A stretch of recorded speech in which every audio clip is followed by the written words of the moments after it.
Welcome to Madame Raven's. This way to the library. She's been expecting you.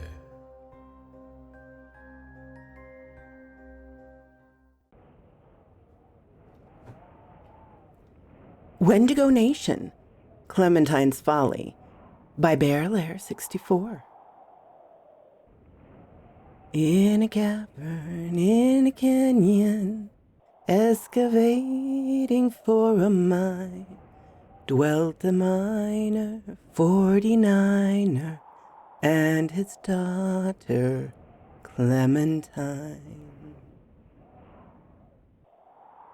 1905, Common Era. Luke huffed and puffed his way down to where his team had hidden their raft at the trailhead. He had to get away from the whispers, the walls and cries in the night, from the blood and the constant fear of death stalking the forest. No matter how rich the strike, it wasn't worth his life. At first, he and his partners had been able to write off the noises as wind in the trees and rocks, then wild animals, then lost souls? Francois was on the night watch the night after Big Ed saw the apparition, when Ed claimed, "I seen some sort of pale, skinny, spiky thing in the trees that was way too tall for any man or beast." Frank had been the only one with the temerity to laugh off the tale. "Big Ed probably dreaming, eh? Thinking about tall, skinny women, all pale in the moonlight. Maybe you saw some kind of luguru, no?" Big Ed had bristled, and no one with sense would prod too hard at the large, rough-cut character, though it was questionable how much sense Francois possessed. "Look, Frank, all of you, I don't lie and I don't dream. I ain't got that kind of imagination nohow. I seen what I seen, but I don't rightly know for sure what it was. Could have been a spook or a rougarou, no ID. So, do what you want, I'm keeping my rifle and my blade to hand." He glared first at Frank, and then at the others to determine whether anyone else wanted to have fun at his expense. They apparently did not. Francois simply shrugged and walked towards the entrance to their cave to assume his post. They'd taken to staying inside the front part of the cavern rather than outside in tents. It was better shelter. They needed some time to ensure that it was a rich vein and not just a few striations. They had also decided to gather a fair share for themselves. Might as well take home a small fortune in case they were cheated or ran afoul of robbers or met with some other misfortune that had taken the lives of so many others who sought wealth in the vast, empty space of the Klondike. All things considered, it was probably a good idea to take guard duty in turns. There were 6 of them, so it worked out well. Half a night's loss of sleep every third night was a small price to pay to sleep well the rest of the time. Francois shook his head at the memory of the account by the decent but poorly educated man from the far south of the border. Louisiana, he claimed, and his angry diatribe about spooks and rougarous out in the woods. His shift was more than half over, so he'd be able to sleep soon. When his relief, Charlie, assumed the role, he started, and his heart pounded savagely when he heard a screeching wail out in the trees, but far too close for comfort.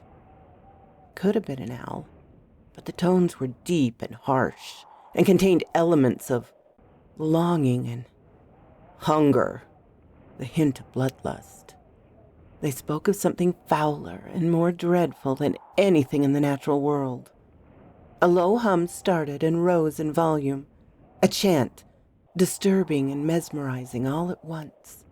Then a woman's voice. Come with me." I tell you, Frank never even tried to wake me. I drank some extra coffee to be sure to be awake for my watch, but I still slept an extra couple of hours. When I awakened, Frank was gone. Charlie, the other geologist besides Luke, shook his head and wore an expression of curiosity mingled with fear. "I reckon he just stepped out. Maybe something got him. Maybe a bear or some wolves." Luke, the leader of the expedition, nodded. "Well, no point in stumbling around in the dark. Soon as it gets near dawn, wake the rest of the crew. We'll eat and at first light make a search." As the first rays of the sun illuminated the area around the entrance to the cavern, Luke gathered the remaining members of the party. "George, you're our best tracker. I want you to take a look before we go traipsing around and messing up any signs."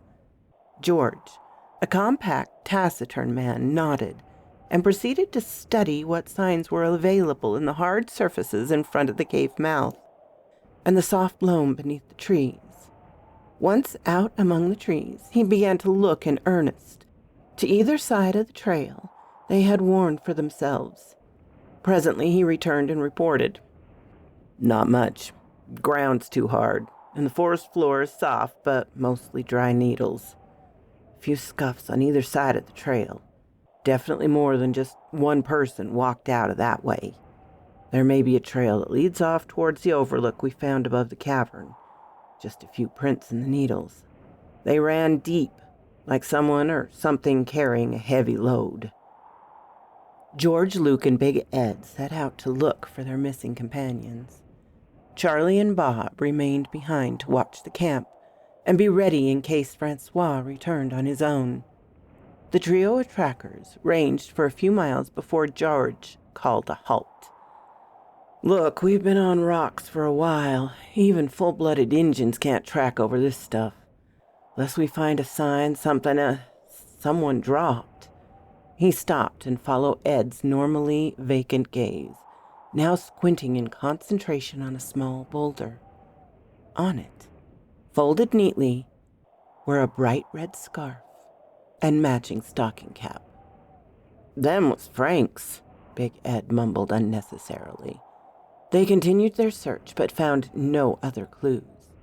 By late afternoon, Luke called a halt to the efforts, and they returned to base camp, empty-handed. That evening over supper, they decided to double the watch. Big Ed and George were tired but excited by the day-long search, so they took first watch. They didn't talk much. It was against George's nature, and Big Ed just didn't have much to say. They both sat quietly, looking into the small fire they'd lit in case Frank was out in the dark and lost. "Help! Come, help!" Frank's voice emanated from the Stygian gloom, now enhanced by the loss of their night vision from staring into the flames. Big Ed rose precipitously, the way he did most things.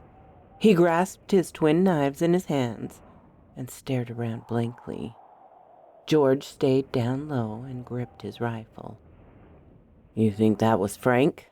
Ed rumbled. "Sounded funny, like maybe he was hurt." George nodded, though Ed was not looking at him to see. "I don't know," the voice interrupted him. "Come, need help." True to his nature, Big Ed charged precipitously towards the sound. George called out to stop him, but the large man was already dodging his way among the trees and into the deep murk of the forest. George followed for a few paces and then realized he would never find even so large a man as Ed under the circumstances. So he settled for waking Luke and the others. Ed ran and dodged and did his best to listen. Eventually he called out, "Frank, that you? Where you at, Frank?" He was rewarded with only the sound of his ragged breathing in the cold night air. His vision had returned a little, and the half-moon light penetrated into a small space between the fir branches, not quite large enough to be called a clearing. Through a gap in the trees he saw movement. It was stiff-jointed, all angles and rail-thin limbs. He made out a wide spread of antlers. an elongated and twisted countenance, full of hatred for life and lust for dead flesh. That head rose, and rose more, to an impossible height. The gaunt and pallid apparition turned its gaze upon him, and Big Ed Topes, who had been hiding here in the wild for killing a man with his knives, toughest of a rough crew, fainted dead away from fear. The last sound he heard was startled laughter coming from either side of his recumbent body. George growled. Definitely Big Ed's tracks, and it looks like he hit the ground. A little dirt to outline where his head rested. And there, the dirt mostly covers it, but that's blood. They searched further, but if there was more signs, they'd been deliberately obliterated. Luke gathered the remaining crew near the blood-stained patch of ground. We have to go. No idea who or what is hunting us, but they've managed to take out our two biggest and meanest. What do you got to say, boys? The agreement was unanimous and enthusiastic. Charlie spoke up. I say we get back to camp and gather what we can. Besides, Bob is on his own, if we're being hunted. They hurried back as best they could. There was no sign of Bob, though he'd packed up his gear and had it ready to go. Apparently, he'd come to the same conclusion about leaving as they had, all on his own. Then he'd just as apparently left, only not on his own.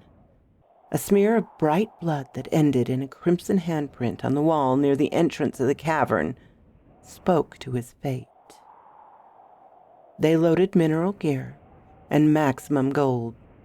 They unashamedly took the shares of the 3 missing prospectors and divided them up as evenly as possible. The missing men would be unlikely to need the treasure, and it had already been extracted, so... It got dark before they completed the trek to the river. They found a nice campsite with a rocky outcrop that would protect them from behind.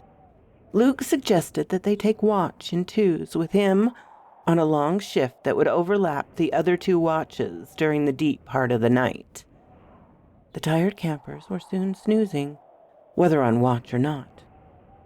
Hurt. Need help. Bob's voice awakened the trio. The sound came from below, towards the river. The men looked at one another in fright. Was that really Bob? George asked. Sounded strange, maybe hungry? Charlie shuddered and then sat shivering and frozen in place. Luke gave the orders. Everybody stay put. I don't think that's Bob. I think it's whatever has been luring us into the woods. He eased back the hammer of his old Winchester 73 Yellow Boy rifle that had belonged to his father. I think that we're all on watch till dawn. Charlie? Charlie, you all right? Charlie started when Luke repeated his name. He looked as though he was a stranger, then looked at George in a similar manner. He gazed all around, into the encroaching darkness. He bowed his head and shook it, then mumbled, I don't think I'll ever be right again. Help. Come help. The voice rose in volume and pitch. A rhythmic chanting, initially almost inaudible, ensued. Eventually, wails penetrated the air to punctuate the rising tide of the quasi-tune. Moans and whispers spoke of hunger and need, of empty bellies and soulless plight. Charlie bolted upright and scrambled to his feet. Before Luke or George could stop him, he ran out into the dark, screaming, Stop it! Stop it! Stop! His last cry was cut short by a wet, crunching sound and a whining whimper with the hint of a bubbling whistle as he expelled oxygen from an open wound in his airway. The sound ceased abruptly. They were replaced by odd murmurs beyond the feeble light of their watchfire. Then a roar burst from above them, over the top of the rocky outcrop. The two surviving prospectors rose and bolted together down the mountainside towards the river. Luke looked back as they left the circle of light and thought he saw a large silhouette of a bullet-shaped head that rested directly on a pair of impossibly broad shoulders as it rose above the outcrop. He fled away into the forest and did his best to keep up with George, who was more experienced at moving in deep woodland. They ran past several figures in the night, one of which was gargantuan height, but thin in a way that bespoke the grave. Its pale outline nearly glowed. Then the men heard a gut-wrenching sound. Crack! Followed by a rumble that issued from above and behind. Avalanche. Luke jinxed hard to the left while George continued to run all out straight ahead and away from his companion and the falling rocks. The sounds of tumbling boulders and all too human screams of fear and pain stormed quickly after him. Luke found a tree that had fortuitously fallen upslope during some long-ago storm and dove into the hollow of the root ball.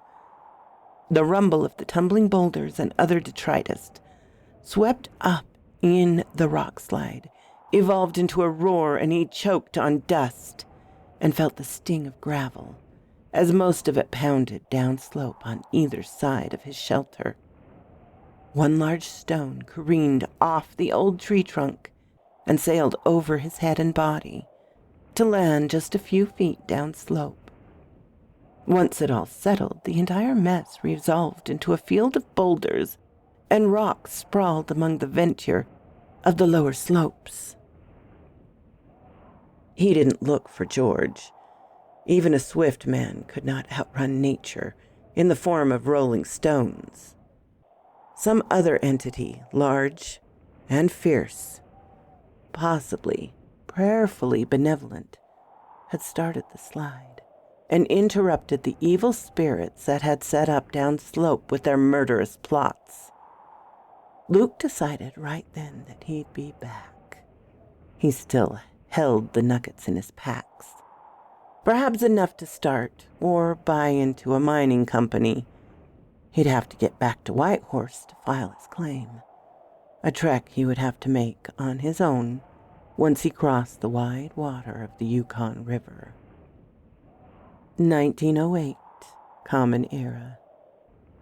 Light she was and like a fairy, and her shoes were number 9. Herring boxes without topses, sandals were for Clementine. Flynn the fiddler sawed on his epitomous instrument and warbled out the darkly humorous tune he thought so fit for the setting. After all, the mine company was called Clementine's Folly. The mine itself was set in a hollow with a drop-off from the mountain, rather than in a canyon. The hollow was like a large dent in the mountain, like a titanic fist had struck the slope and then poked a finger into the surface at its deepest point. Apropos for the song nonetheless. And there was a nice cavern instead of a mere shaft. Not much by way of an audience or prosperity in his current location. He was surrounded by miners rather than prospectors, but he was far away from the long arm of the RCMP, which was all to the good in his estimation. Likely many of his companions were here in this remote camp for similar reasons. In any case, he was on his way to Alaska. Might as well change countries. He'd be no loss to Canada. The Klondike gold rush was coming to a close as a new century dawned, but there was a nice vein nearby, discovered a few years earlier, not by the romanticized single old coot with a lone donkey, but by a small company of prospectors, at least a couple of whom had some grasp of geology. Flynn wondered why they looked here, though. Very remote, and while not too far from the river, it was still a random selection in the wide, wild map of the great Northwest. Yet it was not his worry. People in this type of settlement did not care for people asking too many questions, and a poking nose could be severed. My voice is already nasally enough, he smiled to himself. Not that these folks were choosy. A dozen or so customers sat scattered around the little saloon building, Whispering Pines Tavern. A sign pretentiously proclaimed from the plank that rested on two empty barrels and made up the surface of the bar. The establishment's owner, Claude, had informed him that the plank had been the city sign on what was now a ghost town from a boom town that had gone bust when their local mine had stopped producing. It had been incorporated into a sledge and then repurposed for a bar top on which he had added the words tavern. The plank had traveled from wherever it had been felled to the mill, to a town, then to a jury-rig sledge maker, then up this little mountain. Quite a journey for an old knotty pine. He felt that it served its purpose nicely, and was sure that its final service would be to feed the fire in the central hearth of the little saloon. Flynn told the story to himself in more poetic terms than Claude had rendered it, to make it memorable. He saw the door to the back room swing open, and a grinning miner emerged, followed quickly and quietly by a young woman, girl, really, of the First Nations, possibly a Kuchin or Han. She shuffled over to Claude at the bar and spoke with him. Flynn knew that it was to determine whom she would service next, and to ensure that Claude had the money before she escorted the next John into the back room. 4 women had to serve around 50 miners. Clyde liked to say that the 5th hole that made it 10-1 was the mine itself. Luke Preston, the owner-manager of the mine operation, kept promising to bring in more women, but the mine kept everyone busy enough. The locals probably wouldn't like the way their women were used, but other than these 4, Flynn hadn't seen any native people in the vicinity. Strange. The first big storm of the season struck before Flynn managed to clear out and head back to civilization. So now he sat in the warmest building, the gathering hall / office / church / quarters for Luke. It was not much larger than the saloon, but contained only 1 room and log benches, though one corner was covered by a hanging curtain. Luke stood at the front of the room. "All right, folks. We are getting ready to a point where we will need more equipment. The main vein looks like it may go on for quite a piece. Plenty of us to be wealthy. However, we have to survive the coming winter. We've laid in a good supply of food and dry goods and ammunition with which to hunt. Plenty of blankets and furs and boots. Look out for one another and..." He paused. His gaze went distant for a moment. "Don't go chasing out into the forest if you hear queer sounds or voices." There was a general questioning rabble of comments and questions, and he had held up his hands for silence.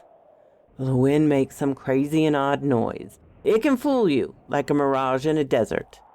The night birds are strange, too. I haven't told this tale often. The team I led to look into this cavern well, we had some misadventure and they were killed, including my business partner, Charlie Le Pen. We were down on our luck prospectors. Too late to the dance for the Klondike Rush, but we ran across an old Kuchin down in Whitehorse. He told us about a haunted mountain that was full of gold for a bottle of whiskey. He went from giving us dire warnings to giving us directions on how to find the place. Once I got the mining company started, I bought his daughters, so he was able to achieve his lifelong goal and drink himself to death. You might have noticed that the sweet ducklings who work at the tavern rarely stray beyond the outhouses. They are terrified of the trees. Just please stay around camp as much as you can.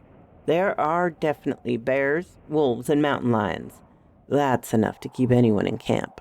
And they make some pretty odd noises as well. The supply team will head upriver for the additional gear as soon as the storm abates. They should be able to make it back before the next snow arrives.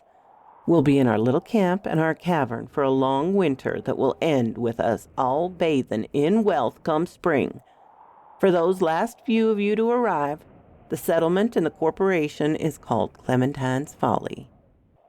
It was going to be called Clementine's Reward, but after Charlie and the others, it seems like we'd invited ill luck on our endeavors. So, a less happy-sounding name was in order. Drove her ducklings to the water every morning just at 9. Struck her foot against a splinter, fell into the foaming brine. Winnie scrubbed her sister's Dottie's back. Their sisters had already bathed. They used the same tub, and the water had cooled to a little below tepid. It took a great deal of effort to bring in water, heat it, and transport it to the tub. Yet Claude insisted that they wash themselves, at least the important parts, each day, so that they would be fresh and disease-free for the miners and, of course, for himself.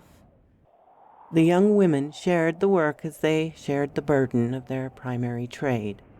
Claude gave them a fair amount of food and ensured that they had what care he could provide, with the promise of severance pay when the mine ran out of gold. There were worse patrons.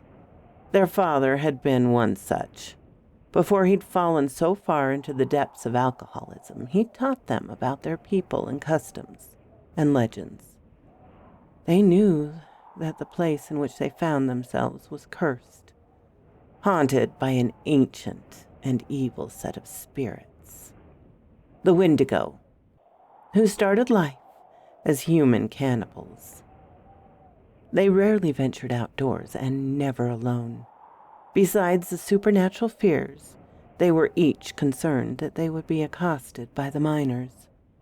Inside the tavern, the men behaved themselves or faced Claude's considerable wrath, soon to be followed by the firing of Mr. Preston, yet outdoors with no witnesses. There was no one to take their part. It was a boring existence, and being cooped up all the time led to thoughts of wandering, of leaving this lonely and awful place full of ragged, dirty strangers who only wanted to use them. After her own bath, Winnie took a moment to slip outside and just around the corner to watch the first flakes of snow drift to the ground in the freshening breeze. The cold air gave her a slight shiver and led her to nostalgic thoughts of her childhood, when her mother still lived and her father lived outside the bottle. She heard whistling out among the trees, not the distinct call of birds, but a rather breathy, mournful sound. It soon turned to a light, almost inaudible chant, and then evolved into something coherent. Come, child. Winnie started when she realized that she'd heard actual words inserted into the pauses and chanting, come. The voice, a woman's, rattled her senses. Her shivers turned to shudders of horror. It had to be a spirit, and if it was, it had to be evil, since it was in this place. She started to turn and rush back inside, to the comfort of her sisters and the warmth of the central hearth fire. Yet there was a longing in the sounds that wafted among the ever-thickening snowfall, a miserable loneliness that echoed her own. "Sweet child, come," the voice entreated. At last, she did. She took a few hesitant steps forward, down the short lane between the last few tent cabins in this part of the encampment.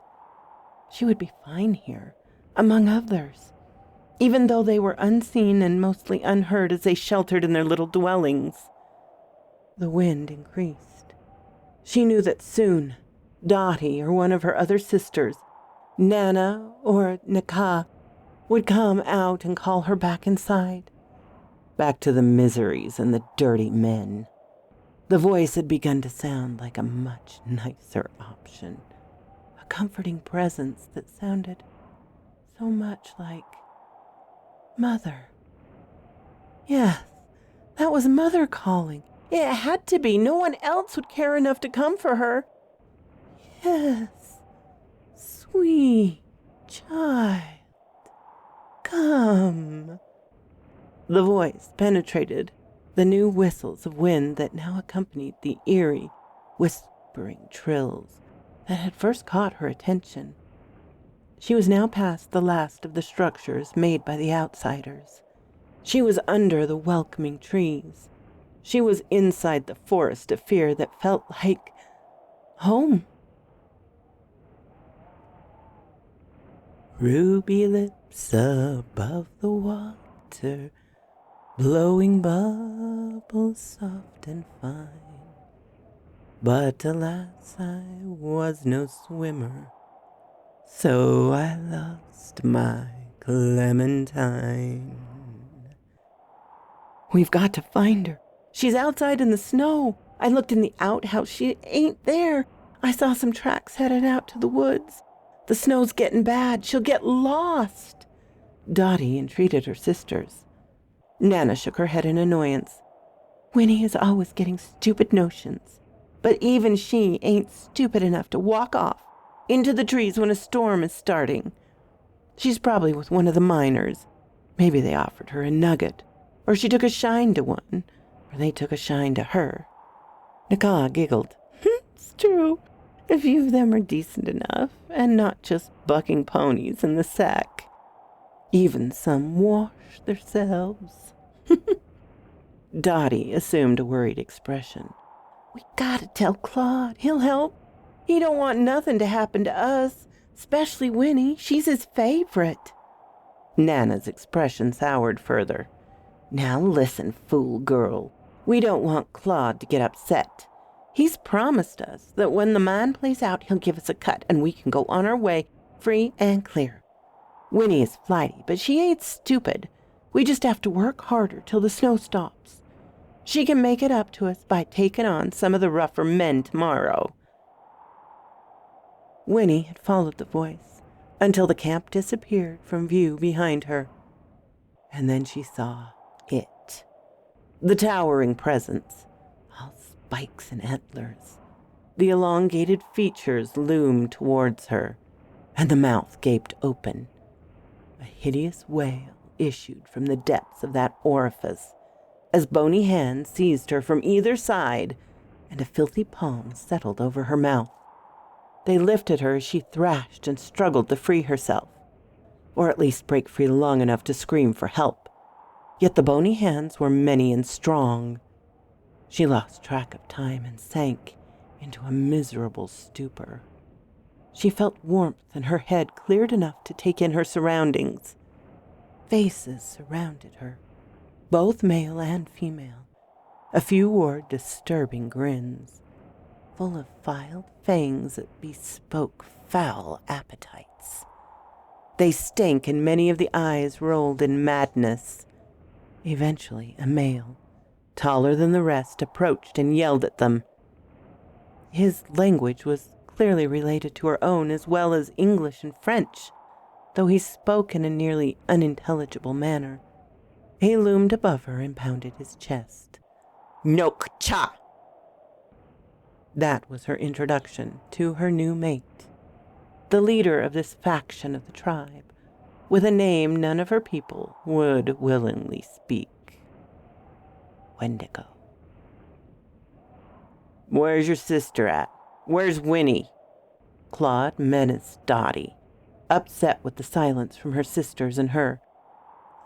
I don't know. We looked for her when the snow started, but we couldn't find her," Dottie stammered, and her sisters looked around in panic, huddled on the edge of the cot nearest the main room. "If you told me, I could have taken some men and gone out to find her. Now the storm is dumping snow. Who knows for how long?" He shook his head. "We got men lined up and ready to go, and only the 3 of you to take care of them." He looked at each of them in the eye in turn and then shouted, "Get to it, you lazy slobs!" The snow was early in the season, and not too deep once it had stopped falling by noon on the following day. Claude, true to his word, took 2 of the camp men who typically hunted to supply meat for the denizens of Clementine's Folly, and struck out into the forest. Dottie had wanted to go. She pointed out the last known direction of travel for Winnie, yet Claude had told her to stay put before he tramped out to look for her favorite sister, the only one who cared about her in this world. Claude, a determined look on his face, called his companions to notice. "See here? Tracks. They lead towards, well, deeper into the trees. Gets pretty dark in there." The hunters agreed, and they decided to take out their firearms in preparation for action should the need arise. They continued their trek, which led along a circuitous route towards the same area as the cavern entrance of the mine, through the ever-darkening shade of the forest.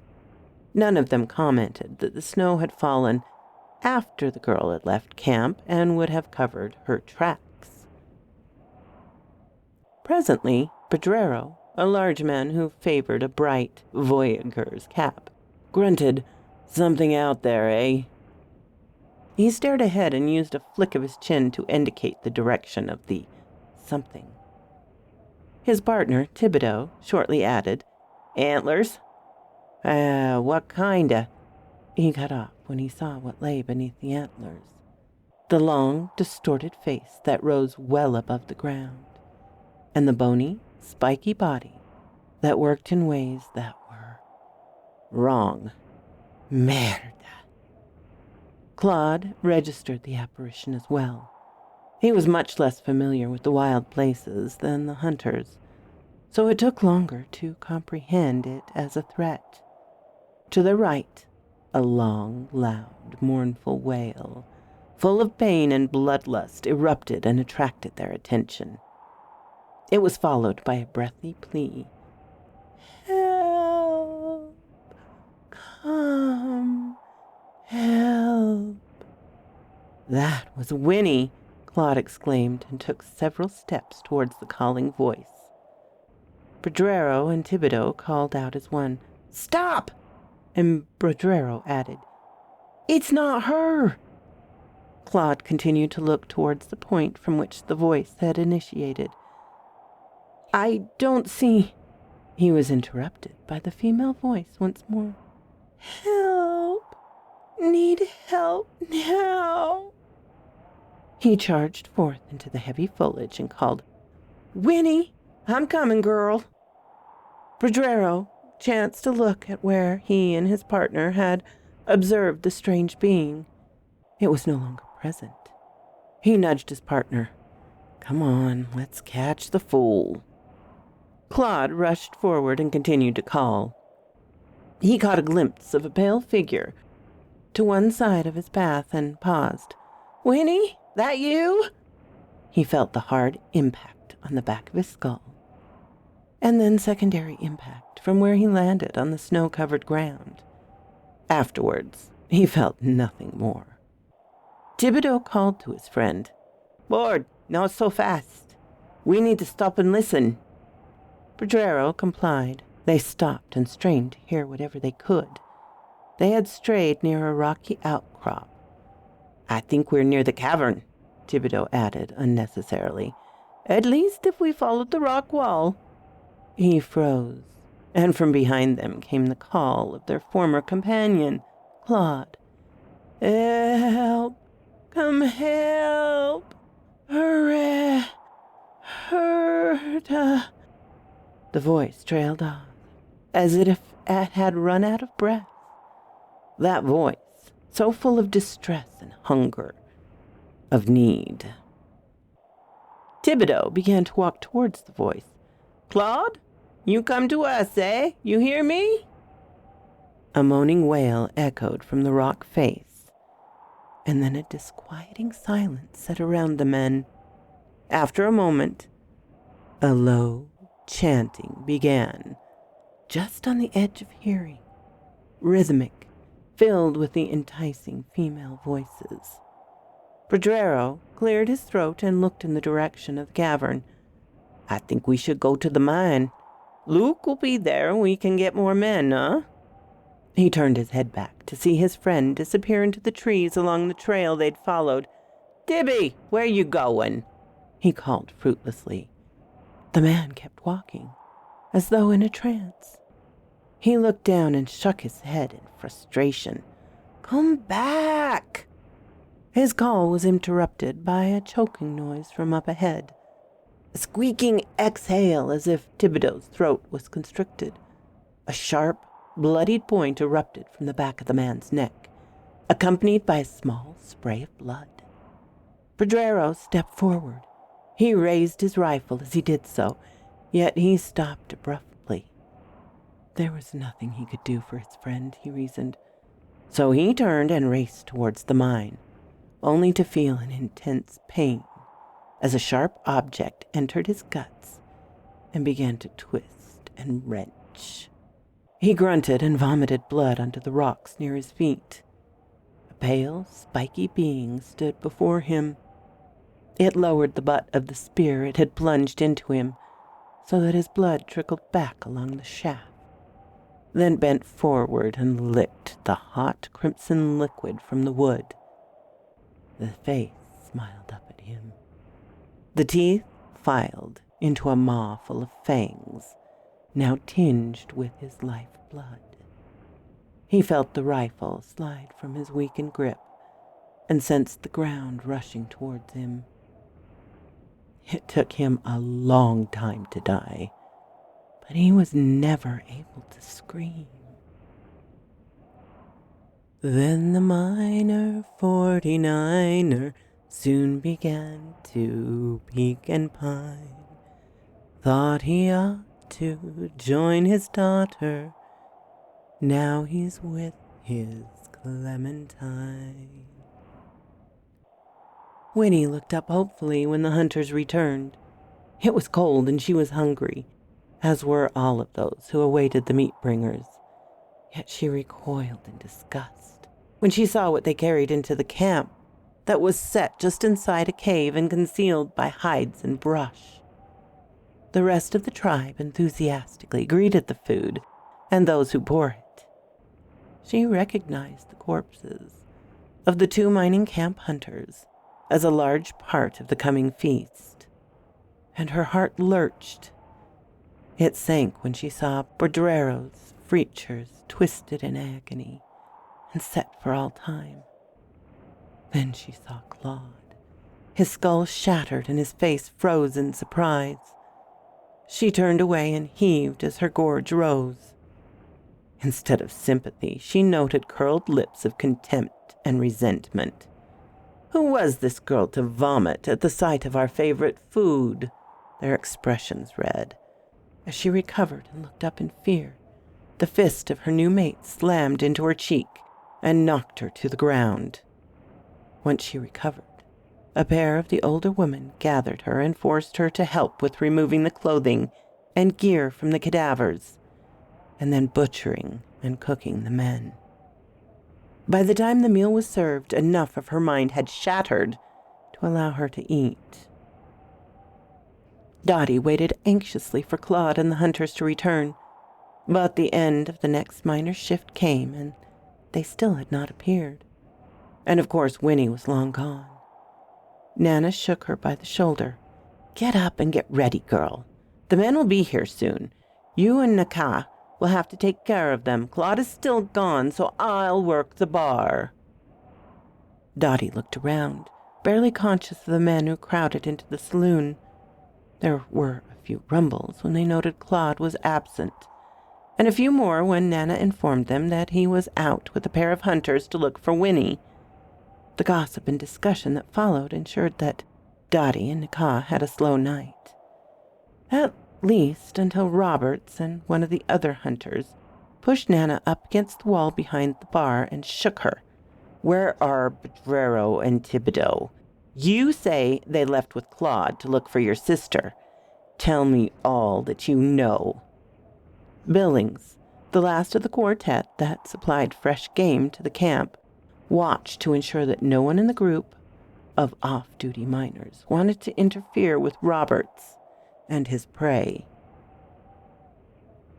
Flynn knew better than to intervene or even pause his current ballad, so the tableau unfolded to the tune of The Leaving of Liverpool. Like Clementine, it contained sad but sometimes humorous lyrics, and was set to a lilting tune that was perfect for his fiddle. Flynn knew that loss and fear of harm went hand in hand with the need for an uplifting heart, as what came through a smile. Part of his mind was intrigued. He'd heard other rumors of folks going missing, assumed to have abandoned the camp and the arduous work of mining. Nana stood defiant. "I don't know where they're at. Just that they went to look for Winnie. It ain't been that long. Maybe they got stuck out in the snow." Roberts leaned in closer to terrorize the girl. He stared into her eyes, and his hot breath, rank with rotten food between the teeth, spilled into her face. His eyes were red-rimmed with too much drink from the previous night. He was one of what she and her sisters called the Rough Riders, a harsh man at the best of times. Her resolve wilted, and she adjusted her tone. We want to know, too. Winnie's our sis." Robert stared a moment longer, then turned, and with a motion to Billings, the two men exited the little establishment. Dottie looked at her sisters in turn, and then followed in the wake of the hunters.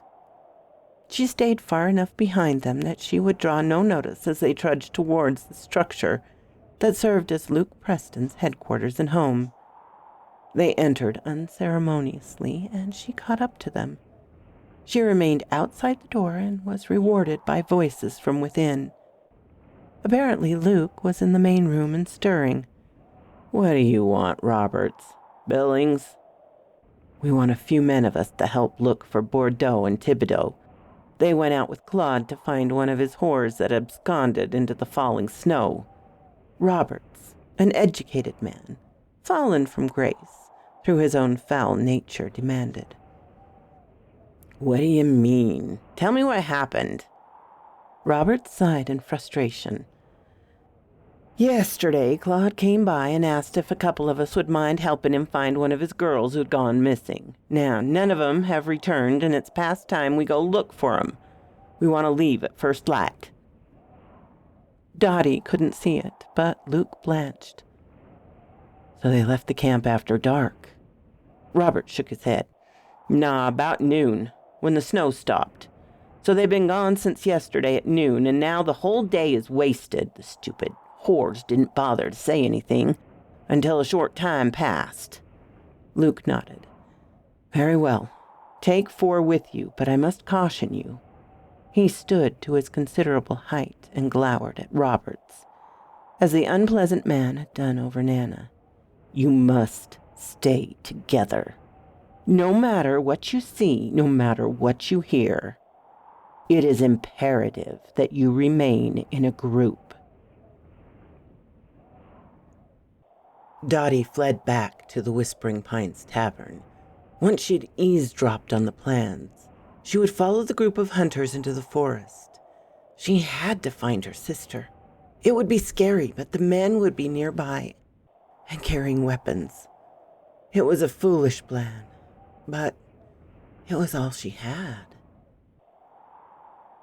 In my dreams she still doth haunt me, clothed in garments soaked in brine. Though in life I used to hug her, now she's dead, I'll draw the line. Nok Cha adjusted the straps on his costume. He was still strong, despite long, hard years.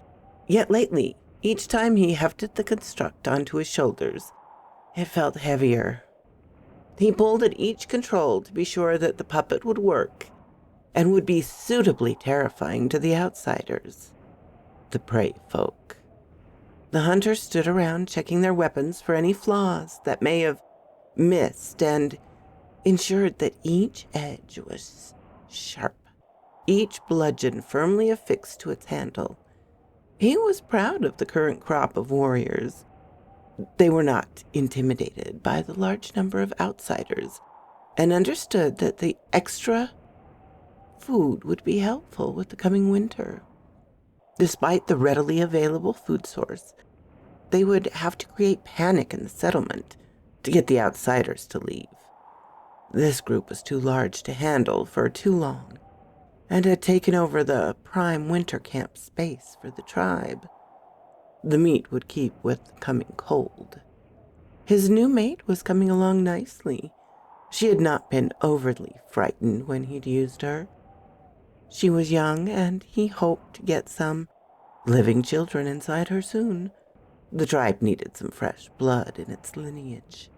He surmised that the outsiders would come with more numerous party this time, and he looked over the Nahua to ensure that the other dead walker puppeteers were ready. It would soon be time to play the hunting game, the eating game.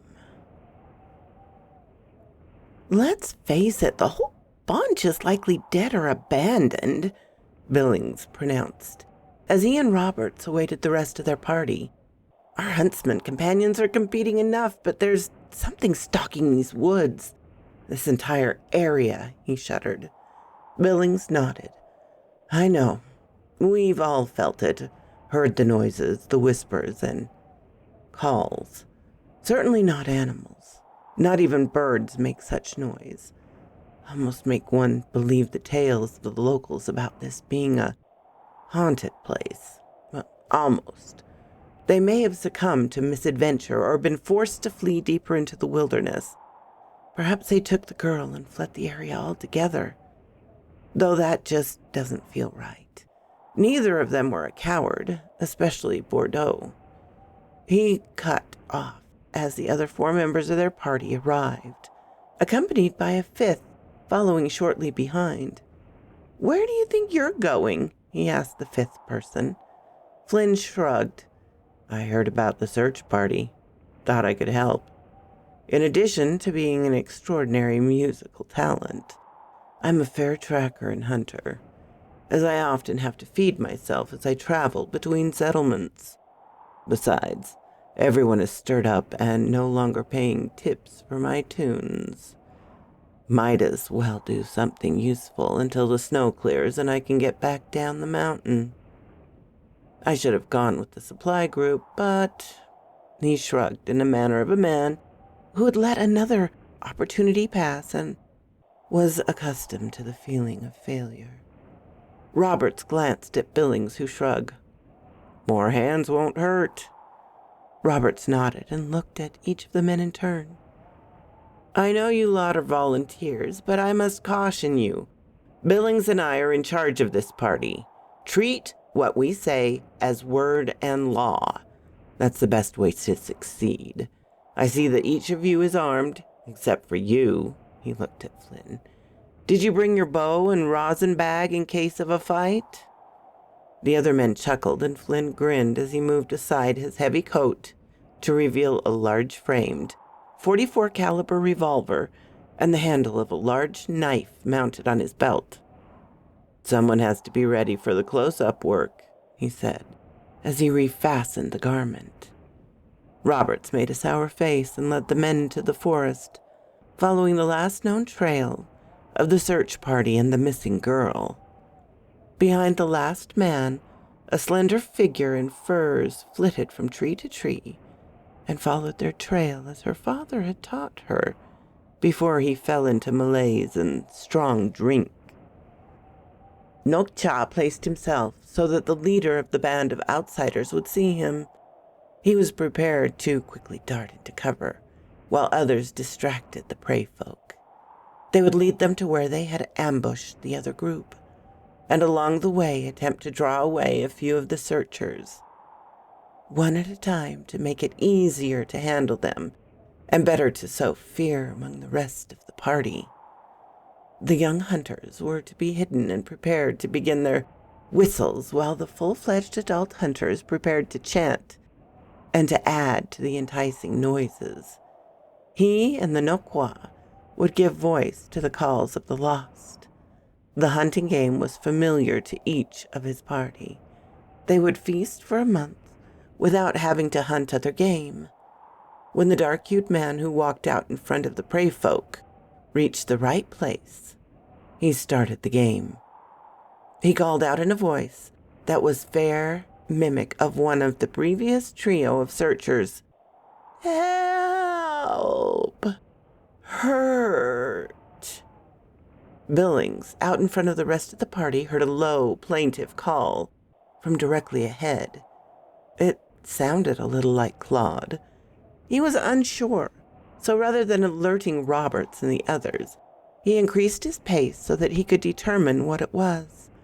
Perhaps the search would be a short one, he thought happily.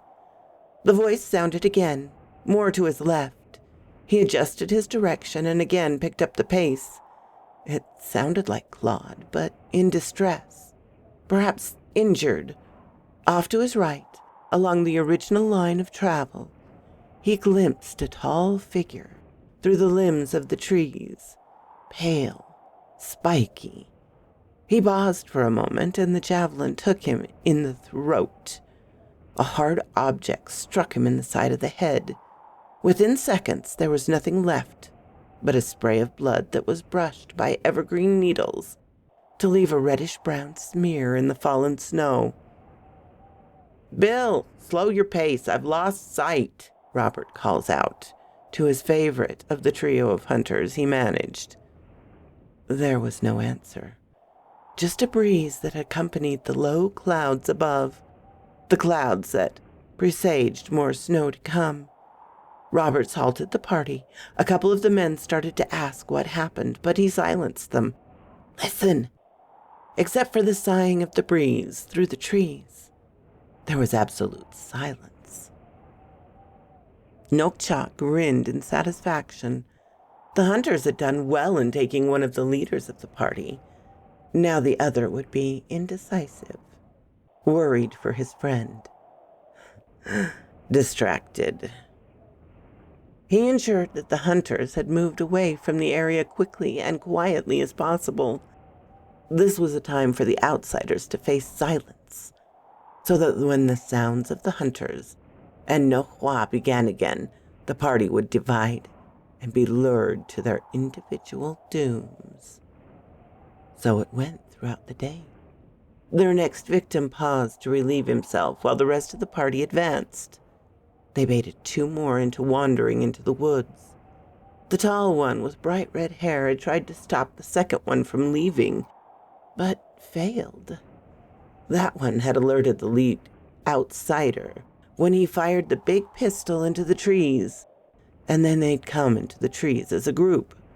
Nokcha feared that they had learned their lessons, and the hunters were forced to leave behind the meat. So he called off the hunt.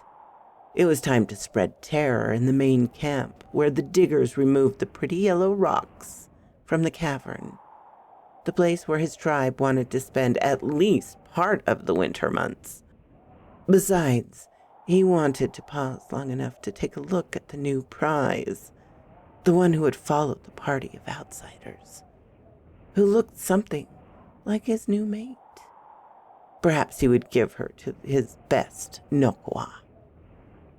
Black Cat Petit Pas was tired. He'd worked his entire shift and then gone to the Whispering Pines to have a romp with Nana. After that and a few drinks, he was ready to sleep. As he neared the cabin he shared with one of the other miners, he heard an odd noise that came from the trees at the edge of camp. A strange whistling sound, just at the edge of hearing. Probably just the wind in the firs, he murmured. Fatigue's getting to me. Maybe too much booze. Come, look. Nice. He definitely could make out that sound. Like the Horse Sisters, maybe Winnie or Dottie. Too sweet for the other two, but somehow a little sickly. He knew that 2 girls were missing.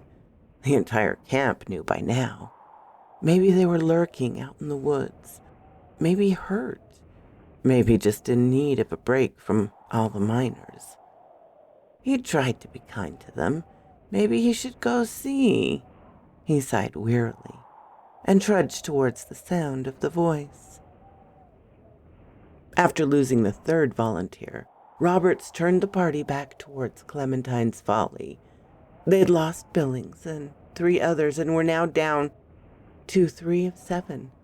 He'd planned to stay out all night, but he knew that whatever was stalking them would finish the job if they failed to seek reinforcements. They'd found the body of Archambault leaking out of the last of his lifeblood into the snow. He'd consider staying to look out, but Flynn had talked him out of it. The man had good sense and appeared to have a cool head. That was the role that Billings had filled, though the man had been his friend and rarely attempted to rein in his actions. Flynn had missed, but at least he'd drawn and fired a few rounds on their behalf. Give us a song, Flynn. We need cheering up, and our friends out among the trees need to hear the songs of others for a change. Let 'em hear a terrible voice chanting. Flynn was a little surprised, but then chuckled. I hope my voice is not as bad as all that. He cleared his throat, took a sip of water, then cleared it again, then cut loose with the minstrel boy in hopes that it would rouse the men of the party to stay alert and keep their courage close to hand. It seemed to be effectuous, and after a few hours of straight trudging without being slowed by attempts to track, they made it back to the edge of the settlement. They headed straight for the Whispering Pines Tavern. Every man in the group wanted a drink, yet they saw a gaggle of bodies at the meeting hall and heard a rumble of voices. There were too many bodies. It was clear that no one was currently in the mine. They were all present for the meeting. As the new arrivals pressed into the crowd, Robert led the way. Many of the miners feared the hunter and stepped aside for him. As the group made their way inside, they could hear Luke Preston from where he stood on a crate at the front of the building. I agree. The supplies party should have been back today. If we don't hear from them by the end of the day tomorrow, we'll send out a search party. He noted the new arrivals and registered the haunted look on the face of the chief hunter. Speaking of which, Roberts, where's Billings? He looked at the 3 men who stood before him. For that matter, where's the rest of your party? We lost him, and 3 others. We turned back to get more men to help search. We told him what you said about going into the woods. Billings heard it from you directly. But it was as though they were under some kind of spell. The eldritch chants, the calls, led them to their doom. We arrived in time to find the body of one of them, Stanton, but he was already dead.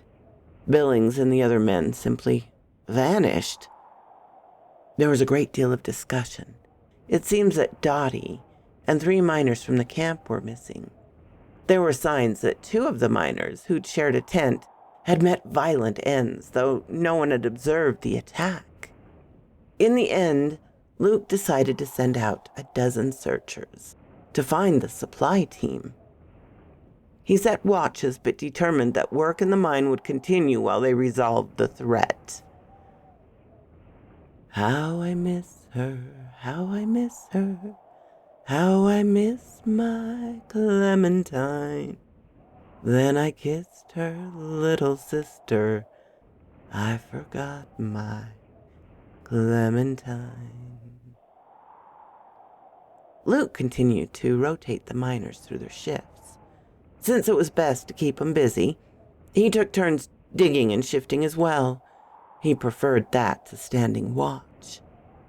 As the latest shift wore to an end, he realized with a sinking heart that the supply party had not returned. He would have to either assign or lead a search party for them. He took his current load to the shifters and returned his tools to the storage rack, then wearily made his way to his office home.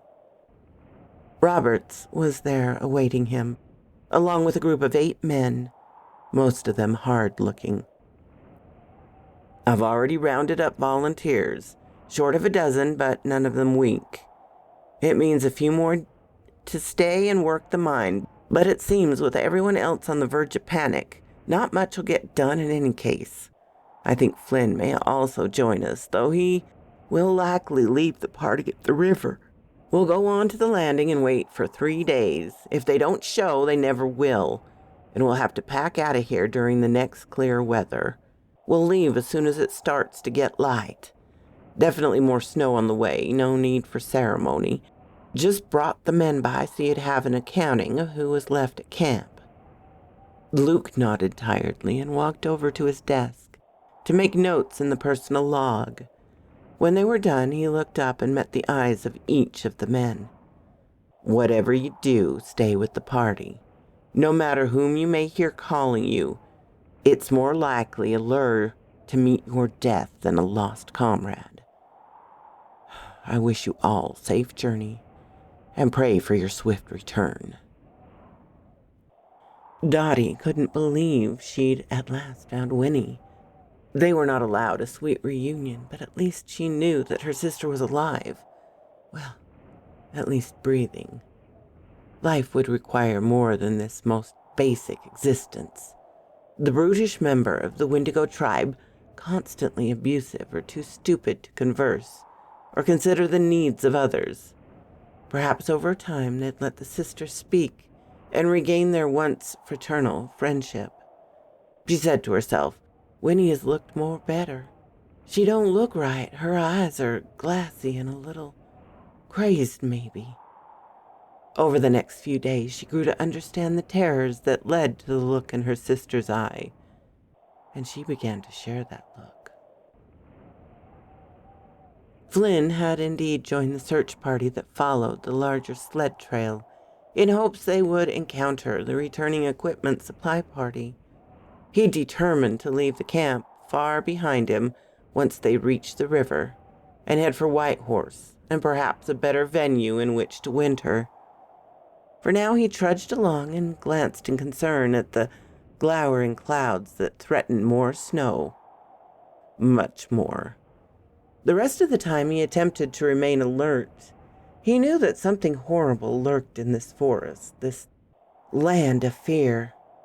He wanted to get away from it. He had the generous tips of drunken miners in his little pouch, along with a few nuggets he'd liberated. Definitely time to go, he cogitated. The chanting began far off in the west. He knew the sounds would grow louder, more enticing, so instead of the reverie to which the calls invited him, he determined to alert the others. Be alert! There's a chant from the woods. If you listen too deeply, you'll stray. If you stray, you'll die. If anyone runs into the woods, he's dead. Forget him. Roberts grunted from the near of the front of the line. Yes, ignore him. Be aware in case of a general attack, but mostly they want to lure us out there alone and take us in a way that's easier for 'em. One of the miners spoke from the middle of the column. Don't sound like no them. Sounds like one booger out there in them trees. Robert answered. Regardless of the sounds, the track indicates a numerous party. They attempt to obscure their trail, but we almost caught them on their last foray, and they apparently lacked the time to sufficiently cover their imprints. Flynn, how about a song to drown out the horrors of this forest?" Flynn obliged, and soon the entire troop was singing along, and the chants faded as they moved down the mountain towards the river. The snow started as they made camp near the water, thick and quick, obliviating their view as they sat huddled around their fires. Nokcha smiled. The tribe had sent off the outsiders' party with a reminder of what awaited them if they tried to return. It was now time to devour or drive off the rest of the group. It was down by nearly half with the meat they'd taken and those who'd left in groups. The true effort would begin tonight. They would take at least 4 of the miners from their tents. Then they would be put on display to spark fear. Luke awakened to a faint sound of a song from among the trees and set to the rhythm of whistling. Snow-filled winds. It's almost like Flynn.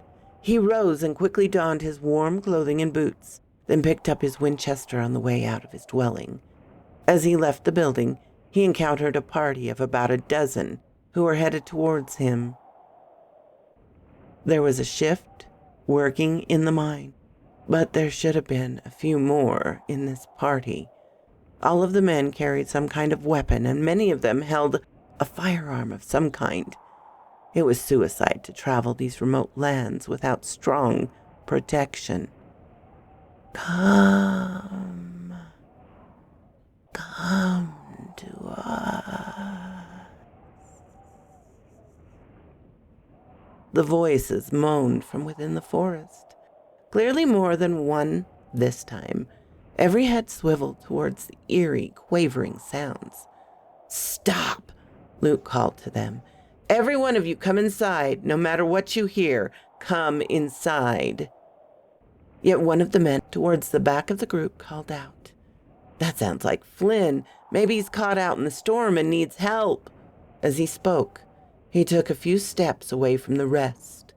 The swirling snow quickly obscured him from the view of the others. Another man, his tent mate, followed. "Come back, Floyd. Didn't you hear Mr. Preston?" The rest of the men had obeyed their boss and had led them into the meeting room.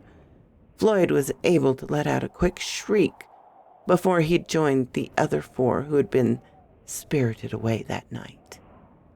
His tent mate died silently. Flynn shivered with the rest. The wind, combined with proximity to the wide water, to make the camp uncomfortably cold. It would be morning soon, the 3rd morning of their vigil. He'd expected that the rest of the party would head back to camp after today. As for him, the snow had stopped late the previous evening. It was heavy, but he'd faced worse. He would leave today. He had no interest in the supply party nor the miners. There was a couple of canoes that the miners kept hidden in the brush. Once across the river, he could follow the well-traveled river road back to town. Some of the others had made pretty obvious hints that they would like to join them. He wouldn't mind the company. There was safety in numbers. "Hello, the camp!" voices called out from the sled trail. Flynn and the others looked up as a group of people in a gaggle, some of whom appeared wounded, descended the sled trail from the direction of Clementine's Folly. They were soon recognizable miners. Once they were closer, the man who had called to them spoke for the group. The rest looked exhausted or in too much pain for conversation. "We have to go. Whoever or whatever haunts this mountain has beaten us.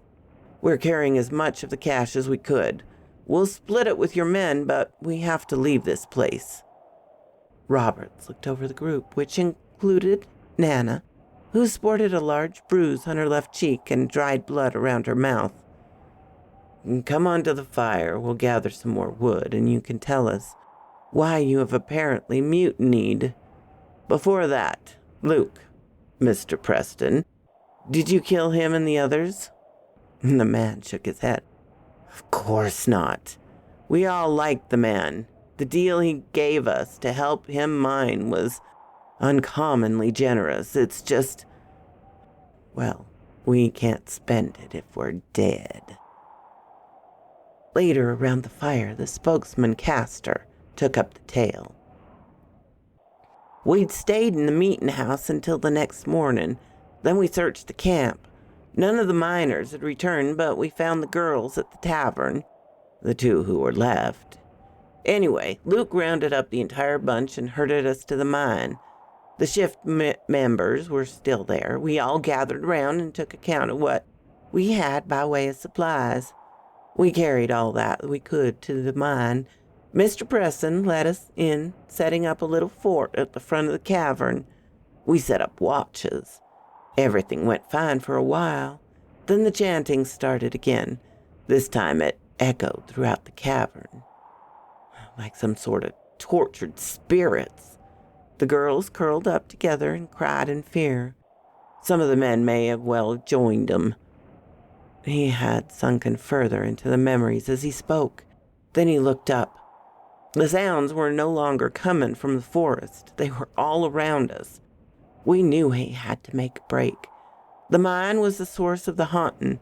We decided to convince Luke, but he wouldn't have it. He took a handful of volunteers to the deepest part of the mine.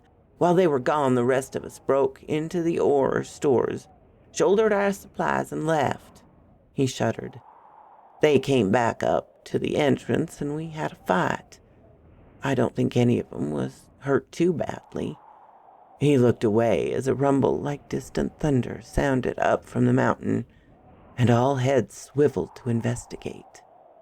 Robert spoke first. That wasn't thunderstone.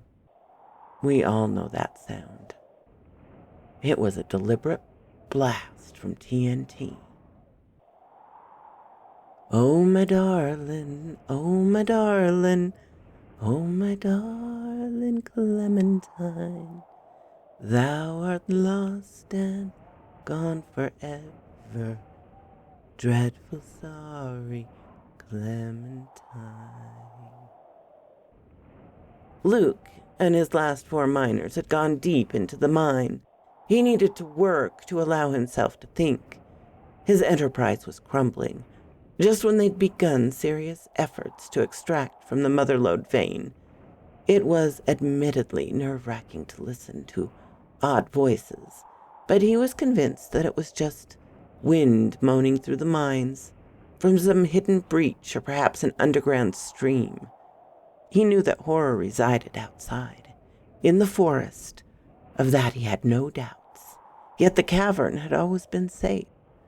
The others had been skeptical, but he felt that if his small team could retrieve enough pure nuggets, the others might be convinced to return to work. It would just take patience. He pounded at the flow of golden delight until it rang.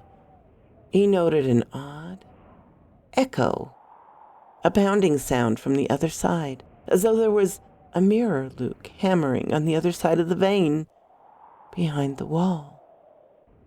He stopped to listen. It was not an echo, but rather an independent thump. He took a step back from the wall and looked. After a few more thumps, a small spray of rock splintered and struck his chest. The head of a rusted pick protruded slightly from a small hole in the wall. It had been breached from the opposite side. He called out to the other men working around him, and they soon surrounded their boss, curious about what he may have discovered. Tucker bent to look through the newly made aperture. A red-rimmed eye blazed through and looked back into his. It quickly disappeared, and he stood, blinking dumbly until the tip of a javelin pierced his eye and drove it into his brain. As Tucker's limp form collapsed, the miners fled. Luke called for them to remain and stay calm, but he may as well shouted as a storm outside to stop the snow from falling. He walked after the rapidly disappearing figures as they faded into the black gloom and towards the light and air of the upper world. There was no point in running. He carried his pick and lantern. As he drew closer, he heard disturbing sounds. Sounds of fighting. He picked up his pace, and as he rounded the last curve that blocked the outside light, he saw the silhouettes of two groups struggling against one another outside the safe storage. It was where the partially worked gold was stored, a small grotto off the main cavern that he had secured with a sturdy log door with heavy metal hinges and a clasp that he'd brought from Whitehorse in anticipation of the need for security. The light from his lantern revealed that the storeroom had been broken open with heavy tools. A few figures lay sprawled about, clearly wounded, and one or two appeared to be still in final poses. "Stop! Stop the madness!" he shouted to little effect. He got movement to his right and raised the pickaxe in time to stop a heavy shoveled scoop from braining him. The man who wielded it was one of those who had decided to leave. His eyes were now wild with fear and fury, and he drew back the shovel for another swing. Luke was faster and buried the pick in the man's chest. He attempted to pull it free, but the curvature had caused it to catch in the man's ribs. The meaty resistance to his tug would normally have made him sick, but his blood was up, and his body pumped adrenaline as quickly as it could. The man managed to bug out his eyes even more before he collapsed, feebly attempting to raise his hands to the metal tool that had pierced his heart and ended his life. Luke had no time for him. The miners who had chosen to leave overwhelmed the last of the faithful five as he thought of those who had remained to help him, though with the loss of Tucker he supposed it was the faithful four. He stepped back from them, and one gritted out a warning. "Best you stay back, Mr. Preston. We all like you. You're a good enough bossman, but not even gold is worth dying over." Luke's shoulder drooped, and his chest heaved with a deep, heavy breaths. "Go on, then. Take your share. Just leave some for these other men, the real men who kept faith." There were some growls and rumbles of angers at his insults, but pragmatism won out, and the erstwhile miners scrambled to take what they could carry, and they made their way to the cavern exit. Luke roused his four remaining friends. "Come on, help me with the other contents of the safe." He raised his lantern and aimed the aperture towards the back of the grotto. There was a crate with bright red lettering that had been hidden under a tarp. The men in their mad rush had moved aside the covering, but didn't feel the need to waste carrying capacity on the contents. The letters spelled TNT. Danger. Explosive.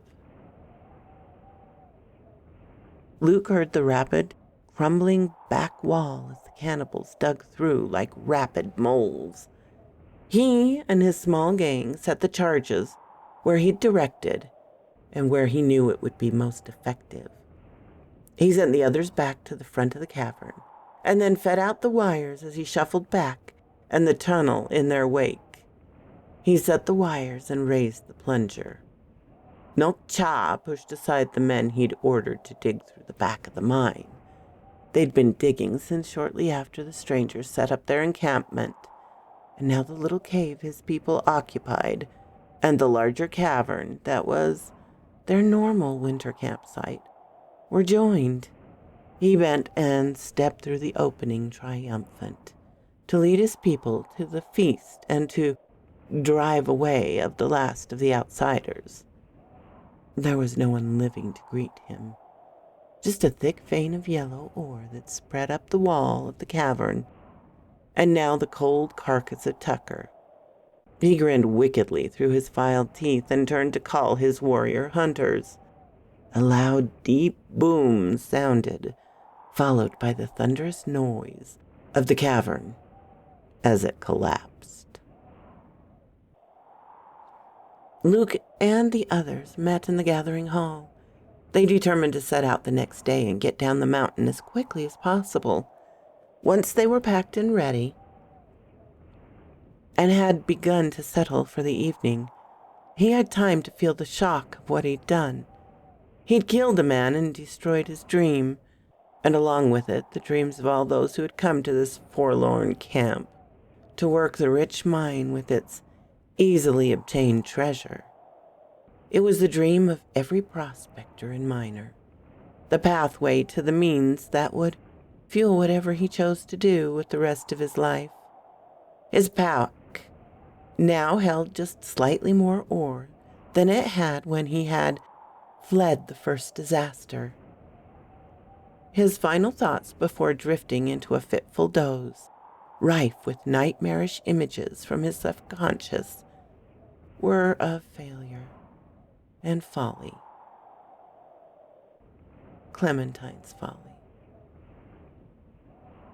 The Noqua had survived the blast, though at least one of them would never hear again, and another had suffered a broken arm.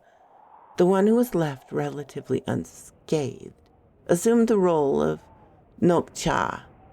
The others felt that it must be the will of the spirits, since he had no visible wounds.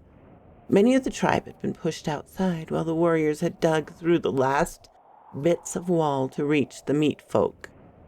It took some time to settle things, but eventually they decided they would need to take over the mining camp to survive the current snowfall. First, they had to clear out the last of the miners. A feast to commemorate those lost, to celebrate their victory in driving away the outsiders, was in order. "Mr. Preston, Luke, wake up, we got company." Luke pried open his dry, swollen eyes to see the face of Farmer, a youngish man looking down at him in concern. "We have only your rifle and the old pistol that Pete has. 2 of us have picks and Roscoe has a wooden axe. We could hear the cannibals raging and rooting around the other structures. Pete took a peep outside and they seem to have gathered at the Whispering Pines Tavern. We need to get ready. They've started." He was interrupted by a loud, whistling wail, not of wind, but of a tortured soul. It was followed quickly by chanting. The sounds did not begin quietly, but rose in a cacophony and turned into screeches and howls. The men were on their feet. They had a total of 12 rounds of ammunition between Pete and Luke. Those 2 stood at the front, with the others ranging behind them. The outer door slammed open and the inner door rattled furiously. "Let us in," the voice of Robert screeched. The door splintered, shots rang out, and people screamed in fury and agony. The fight to the finish was joined. The next morning, the equipment supply party floated into sight. Flynn was relieved. They needed all of the rafts to make it back to Whitehorse with the swollen range of refugees. Yet they would make it. There had been no sign of Luke Preston and the others. So shortly after noon, they began to ferry people across the river. They would take the large trail that passed as road back to town. He looked around at the shattered faces, a couple of them literally broken from the fight in the mine. He noted Nana looking back up the slope. They would be in the last party to cross. "What are you looking at, girl?" She did not answer at first, and he realized that she was likely looking with some last shred of hope to see her sisters. Naka had never made it to the river. She left the party along the way and never returned. He was a little startled when Nana finally answered. "The old man of the mountain is watching from behind those trees, making sure we leave. Probably best we never come back." Flynn assumed that she meant some native superstition, a forest spirit. He took her by the arm. "Come on, time to go," he said in a low, calm tone. As he helped the young woman aboard the raft, he glanced back into the shadows of the trees and saw a face. A large face with crude, primitive features and glaring, savage eyes under a beetling brow. He blinked and shook his head, then scrabbled at the handle of his big .44. When he looked again, the face was gone. Perhaps it was never there, he said to himself. I will definitely have to compose a ballad. So quoth this raven. Thank you so kindly for stopping by my chateau, my darlings. It does mean so much to me. Please, if you have not subscribed, as many of you have not, please do so. Give me a like so I know what you would like to hear. And comment. I always love to read your comments.